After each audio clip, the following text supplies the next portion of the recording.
You're listening to Love Without Lies, real talk about love, sex, and the truth most people are afraid to say out loud. Let's go.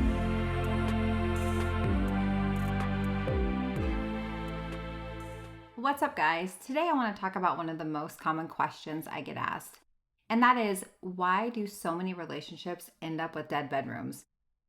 Because truth be told, this is something I've experienced too, even with all of my training as a somatic sexologist, even as someone who literally gets in the trenches with people and coaches them on their sex life and their connection. There have been times when my bedroom feels dead and boring and routine. And I just want to start by normalizing that, because a lot of our bedrooms feel more like silent standoffs than safe spaces for connection. Most couples, we all experience this at some point if we're in long-term committed relationships. What matters is what you do after you realize it, because when we avoid bringing awareness to the problem, the compounding effects of silence, misunderstanding, and unmet needs, it starts to rot the foundation. And before you know it, you're feeling stuck in a sex-starved relationship with no idea how to turn it around. And let's just get real about something today. A healthy sex life is one of the most important aspects of a relationship's long-term success. It deepens emotional intimacy, it strengthens the bond, it increases happiness, and really helps us weather life's hardest storms. But when sex isn't happening, it becomes the focus of disconnection, resentment, and withdrawal. And you've probably heard the line, when sex is good, it's 10% of the relationship. But when it's bad, it becomes 90%. It starts to dominate every disagreement and every disappointment. And I get it, talking about sex is very vulnerable. It exposes parts of us we never learned how to put into words. I mean, think about it. We were taught to talk about sex only when something was wrong. Our conditioning trained us to hide, minimize, or treat it like a chore. As a girl, I can remember hearing women say, "My husband doesn't deserve sex," or "all he wants is sex." "I don't have time for sex, who does?"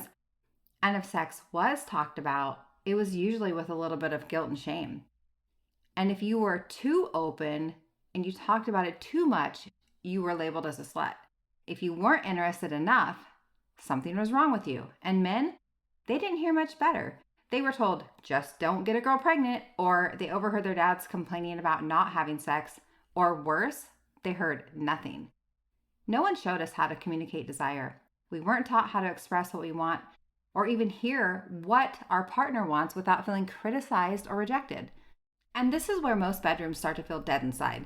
When I coach men on how to talk about their sexual preferences or introduce something new in the bedroom, one of the first things they say is, "Doesn't that feel kind of unnatural?" Or, "Do we really have to talk about it like that?"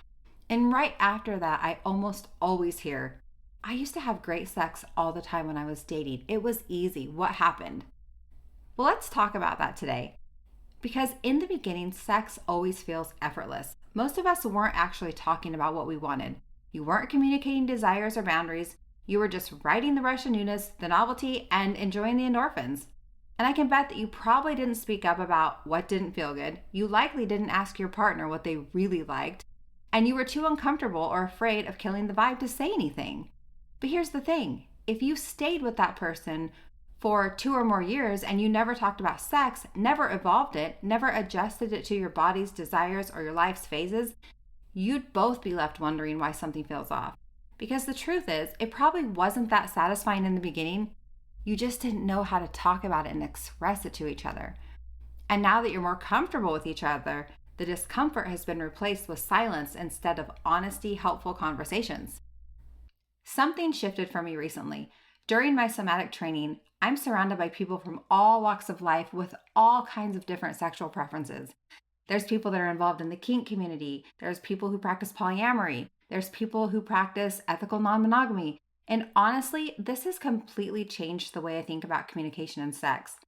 I recently had a conversation with a woman in the kink community who said something that really stuck with me. She said, before any sexual experience, we always sit down and talk everything through.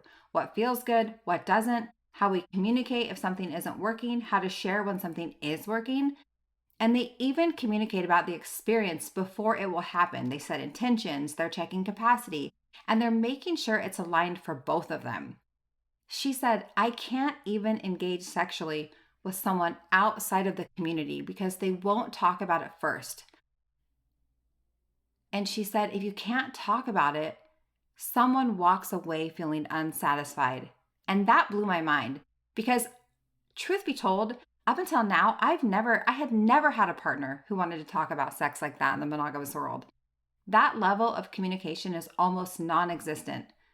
Honestly, it makes me feel a little bit cheated. Cheated by a system that told me good sex should just happen. Cheated by religious programming that made sex feel shameful. Cheated by the silence around sexual preferences, pleasure, and emotional intimacy.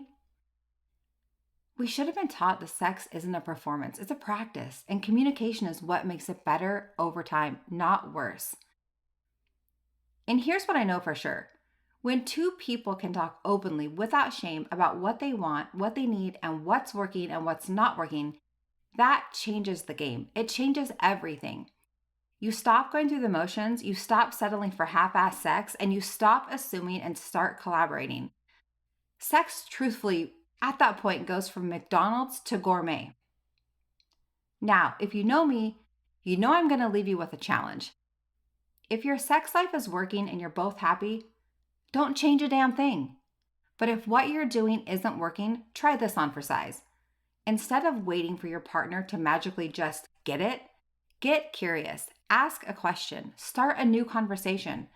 Stop making assumptions about what's normal or natural. Talking about sex is a skill. It's learned, it takes repetition. Think of it like sales. Nobody starts out like a pro. You make 20 calls for a day and then boom, you're closing deals. But it takes that time to really get good. And that's how you learn to talk about sex with honesty, safety, and clarity. Because doing nothing, avoiding it, shaming yourself or your partner for not getting it, that's not a plan. That's a fantasy. Sexual fantasies are great. Fairy tale fantasies where your partner reads your mind, not so much. If this stirred something in you, share it, re-listen, let it land. And if you're ready to go deeper, you'll find everything at therespectedman.com. Coaching, courses, and now, what would Teresa say, your private AI coach for men. Remember, you don't have to shrink to be loved. You don't have to go numb to stay. Stay open, stay honest, and I'll catch you next time on Love Without Lies.